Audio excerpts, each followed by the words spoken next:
안녕하세요. 이해서입니다. 오늘은 양극성 장애를 다른 비슷한 정신질환들과 비교해 보면서 가장 혼동되기 쉬운 부분은 무엇인지, 또 핵심적인 차이점은 무엇인지 나눠보려고 해요. 양극성 장애는 넓은 스펙트럼 안에서 다양한 모습으로 나타나기 때문에 다른 정신질환들과 혼동될 수도 있고, 또 실제로 오진율도 많은 것으로 알려져 있어요. 특히 우울증이나 ADHD, 또 경계선 성격장애를 포함한 B군 성격장애, 그리고 조현병과도 혼동될 수 있는데 어느 누구보다 당사자와 가족들께서 비슷하게 느껴지는 몇몇 질환들과 양극성 장애의 특별한 차이점을 잘 알고 계시길 바라는 마음입니다. 첫 번째 가장 흔한 유형은 바로 양극성 장애와 우울증과의 혼동이에요. 양극성 장애를 겪는 당사자들이 자발적으로 치료를 시작하는 시기가 대체로 기분이 들뜬 조증 상태가 아니라 우울 상태인 경우가 압도적으로 많거든요. 그래서 실제로 꽤 많은 분들이 초기에는 단극성 우울증으로 진단을 받고 우울증 치료를 받는 경우가 흔합니다. 문제는 이렇게 되면 치료 방향과 예후에 큰 차이가 생긴다는 점이에요. 단극성 우울증 치료에서는 주로 항우울제를 사용하는데 양극성 장애의 경우 기분 안정제 없이 항우울제만 단독으로 복용하게 되면 불안정했던 기분이 오히려 지나치게 들뜨거나 조증 사파를 촉발하거나 기분의 순환 속도가 빨라지는 급속순환으로 이어질 수 있습니다. 이런 현상을 조증 전환이라고 부르는데 실제로 치료 과정에서 가장 주의해야 할 부분 중 하나예요. 그래서 양극성 장애와 우울증을 감별하는 핵심적인 감별점을 알고 있는 게 도움이 되는데 바로 과거에 조증이나 경조증 사파가 있었는지의 여부입니다. 현재 상태가 아무리 우울하더라도 과거에 조증이나 경조증 상태가 단 한 번이라도 있었다면 그때는 우울증이 아닌 양극성 장애로 진단합니다. 보통 양극성 1형의 경우에는 조증이 명확하게 나타나서 우울증하고의 감별이 비교적 쉬운데요. 양극성 2형의 경우에는 당사자도 이 경조증 사파를 그냥 기분이 좋고 컨디션이 좋았던 평상시의 내 모습으로 인식하는 경우가 많기 때문에 당사자도 경조증이라는 인식이 거의 없고 또 얘기를 해도 대부분 그걸 그닥 문제로 느끼지 않는 경우가 많아요. 그래서 평소보다 잠을 많이 안 자는 시기가 있는지, 또 과도한 활동이나 평소답지 않은 자신감이 폭발할 때가 있는지, 충동적인 행동이 툭툭 나타나는지 등의 과거력, 또 가족력 등을 세심하게 살펴봐야 합니다. 두 번째는 양극성 장애와 ADHD와의 감별인데요.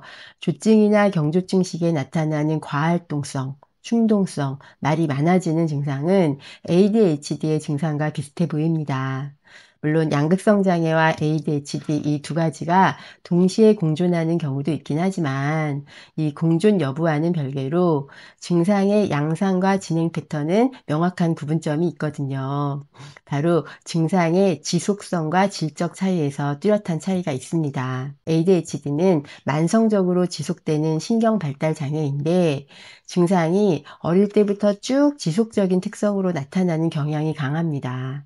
반면 양극성 장애의 조증은 보통 청소년기 이후에 발현되면서 충동적이고 활동성이 늘어나는 것이 어릴 때부터 늘 그런 것이 아니라 특정 기간 동안 나타나는 사파적인 특징이 있어서 증상이 나타날 때와 아닐 때의 차이가 큽니다.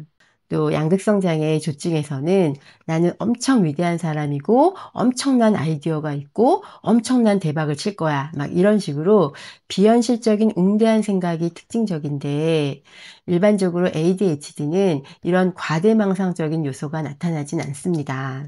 ADHD는 기분이 막 고양된다기보다 집중력이 떨어지면서 계획이나 실행에 오류가 많은 게 좀 더 뚜렷합니다. 이외에도 양극성 장애의 조증 상태에서는 잠을 거의 안 자고도 활력이 있는 편인데 ADHD의 경우에는 뭐 흥미로운 일에 꽂히면 막 게임 같은 거 하면서 한동안 막 잠도 줄이고 몰입하는 경우가 있긴 하지만 이때도 금방 기력이 떨어져 나갑니다.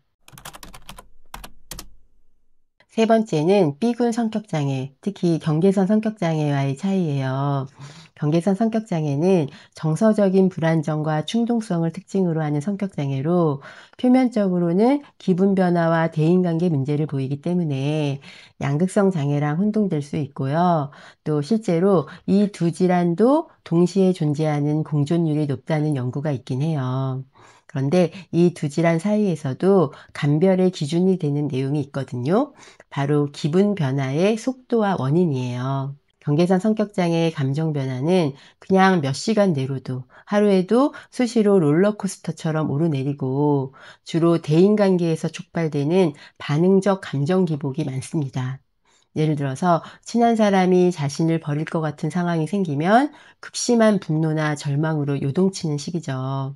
그런데 양극성 장애의 기분 변화는 주기적으로 몇 주에서 몇 달 단위로 지속되는 분명한 사파 형태를 띠고 대인관계 문제나 특정한 스트레스가 없어도 발생할 수 있다는 거예요.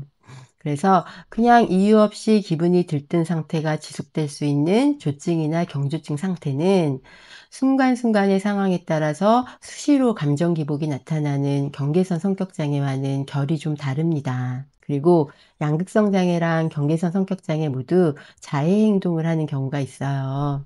그런데 이 두 질환의 자해 행동은 겉으로는 비슷해 보여도 내면의 동기와 기능이 많이 다른 편이에요.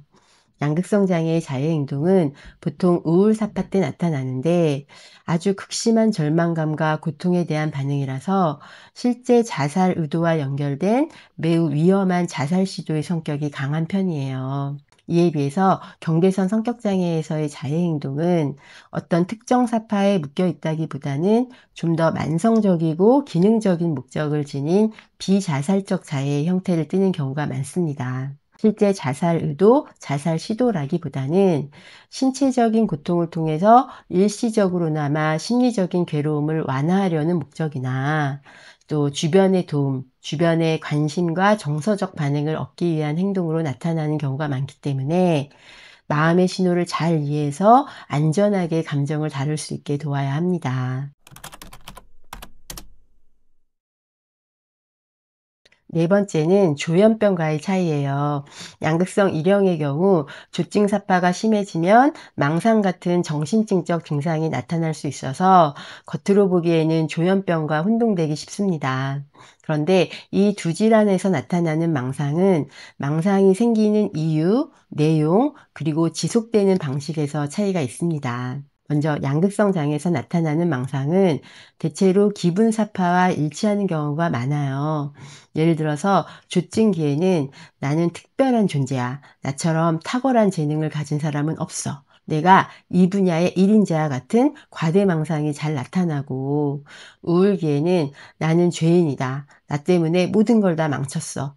이런 죄책망상. 또 이렇게 사는 건 아무 의미가 없어라는 허무망상이 주로 나타납니다. 그런데 조현병의 망상은 기분 상태와 직접적인 연관이 덜하고 비교적 기괴하고 비현실적인 내용이 지속되는 경우가 많아요.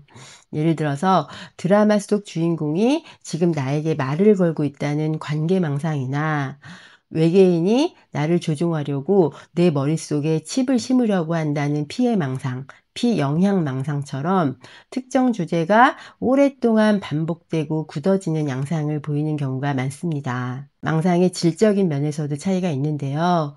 양극성 장애에서 나타나는 망상은 그래도 비교적 현실과 맞닿아 있는 편이에요.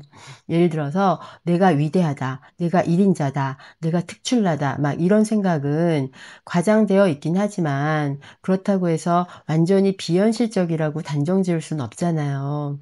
그런데 조현병의 망상, 외계인이 내 머리에 칩을 심으려고 한다는 이런 망상은 현실과의 연결고리가 거의 없는 비논리적이고 기괴하다는 차이가 있습니다. 또 다른 결정적인 차이는 지속성인데요. 양극성 장애의 망상은 기분 사파 기간 동안에만 나타나고 또 증상이 안정되면 망상도 사라지면서 대부분 현실 검증력도 회복을 하는데 조현병의 망상은 훨씬 더 만성적으로 지속되고 전반적으로 기능 저하가 더 심한 편입니다. 이외에도 조현병에서는 무표정, 무감동 같은 음성 증상과 인지기능 저하를 동반하는 경우가 흔하다는 것도 중요한 차이점이라고 할 수 있고요. 발병 연령도 두 질환 모두 보통 10대 후반에서 20대 초반 사이로 발병 시기는 비슷하지만 발병 양상에는 뚜렷한 차이가 있습니다. 조현병은 대체로 서서히 점진적으로 시작되는 경우가 많아요.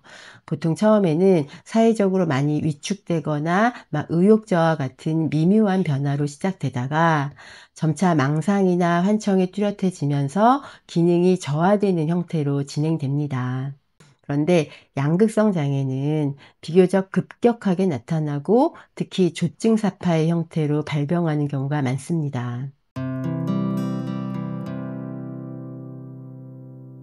다음 편 영상은 양극성 장애 치료법에 대해서 준비했는데요. 약물 치료뿐만 아니라 양극성 장애의 근거 기반 치료로 잘 알려져 있는 심리치료 기법을 소개할 예정이니까 꼭 함께 해주세요. 오늘 영상이 도움이 되셨다면 좋아요나 댓글도 함께 해주시면 감사하겠습니다. 그럼 다음 편 영상에서 뵐게요. 감사합니다.